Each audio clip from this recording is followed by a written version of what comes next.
Oh! Welcome to another video in this series where we play the best-selling game of every year since games started, which I'm classifying as when the Atari 2600 came out. That is 1977. We've done a bunch of games in this series already. There's a link in the description of this video to a playlist that has all the videos where I play all sorts of games. We are now at the year 1981, and the game we're playing is Pitfall. I think on this game, there's a way you can complete it.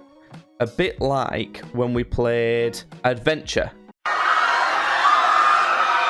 Hello there, it's me from the future here to jump in and say to you that this game was too hard. It was so hard that I think the format of this video is going to have to be a little bit different to usual.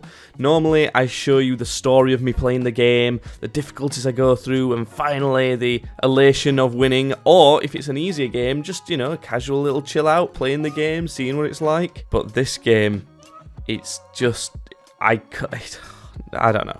So rather than that, all I'm going to do is go through what you have to do to beat this game and explain why that's so incredibly difficult while you see me speed through it. The reason I'm doing this is because it's also not particularly interesting to watch. The only game mechanic is literally jump, but it's so hard and the time limit is so crazy that it made it impossible. And one more thing before I go through what you have to do to complete this game, I even cheated at the end, just to see if it was possible even with cheating, and I just could not do it. Even when I was using save states on the emulator that I'm using, I couldn't complete this game. So to explain how this game works, I'm going to use this map that you can see on screen now by a guy called Pitfall Harry.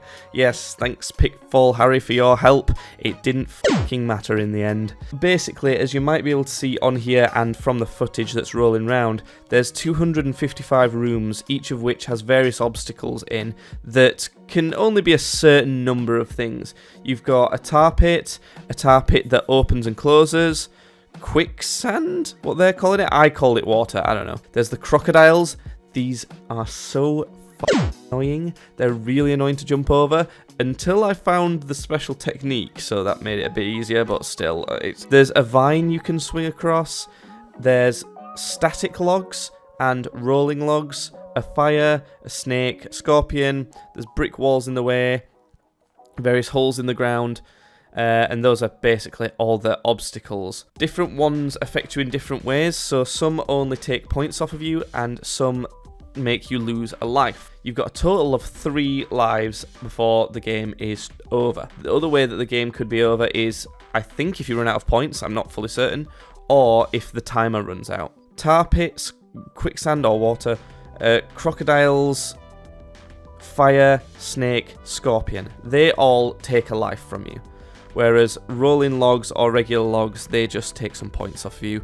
Falling through holes just takes some points off of you. You can gain points by getting any of the treasures. There's money, silver, gold, and ring. Now, you get so many points from these things that you don't need to worry about running out of points. The only interesting completion thing you can do is to collect all the treasures. There's 32 of these things. So what Pitfall Harry says to do is to go from stage 1, go right, all the way, collecting the one treasure on the way to stage 12. You can then climb down a hole and take the underground passageway. These always have scorpions in, which, bear in mind, they one-hit you and they're not massively easy to jump over. So eventually, like, you're just gonna mess up and lose lives. So then you're supposed to backtrack down the tunnel and keep going until you reach a dead end. Climb up through the tunnel and keep going left again, collecting a treasure on the way until you get to stage 236. You then go down, backtrack through some scorpions still, pop up, and then you need to go right a couple stages to collect a ring. You then have to go left back some more stages until stage 225, go underneath, jump over scorpions, and pop up in stage 210. You're then going to be going back left all the way across all these stages until you reach stage 186, collecting treasure along the way. At this point, I should mention that if you take underground passageways and jump over scorpions, it actually skips some stages. An example of this could be around here. If we were on stage 26 and we wanted to get to stage 38, then that takes 11 stages before we get to the one we wanted to go to. However, if we took the lower path, there's 3 scorpions to jump over. That means it'd be 3 scorpion rooms to get to the same position. Granted, the scorpions are harder, but it's always worth it. Continuing on, we've just collected 8 treasures and we're now at stage 186. You're obviously going to take the underground passageway across Scorpion to 180. Then, you've got a massive stint of going left across every single stage. You can't take an underground passageway here to make it more optimal until you get all the way to stage 117.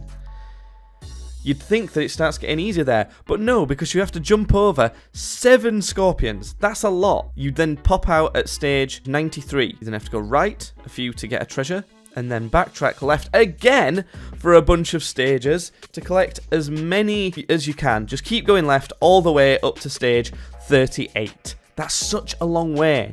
And then you can take an underground tunnel, pop out at stage 26, and then go right a few to pick up the last treasure. If you play this game, you'll understand how difficult doing that is. It takes so much practice to be able to pull off any of these stages without dying. And you only have 3 lives. There's no save points, nothing. If you lose all your lives, you have to completely start again. And that's not to mention the fact that you have to take so many risks so that the timer doesn't run out to be able to collect all these treasures. I don't think the game was designed to collect all the treasures, but it's kind of the only completing kind of objective that I could see with this game. However, the maximum I managed to get was... We're running out of time! There's no way! No, don't run out! I got 30 out of 32. Okay, so final review on this game. Never f***ing play it. It's absolute dog shit. It's not a fun challenge. It's just too hard. In an attempt, I can never beat that attempt. Yeah, no, that genuinely felt as perfect as it could ever be.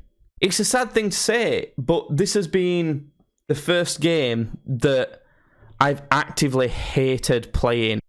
Pitfall sucks.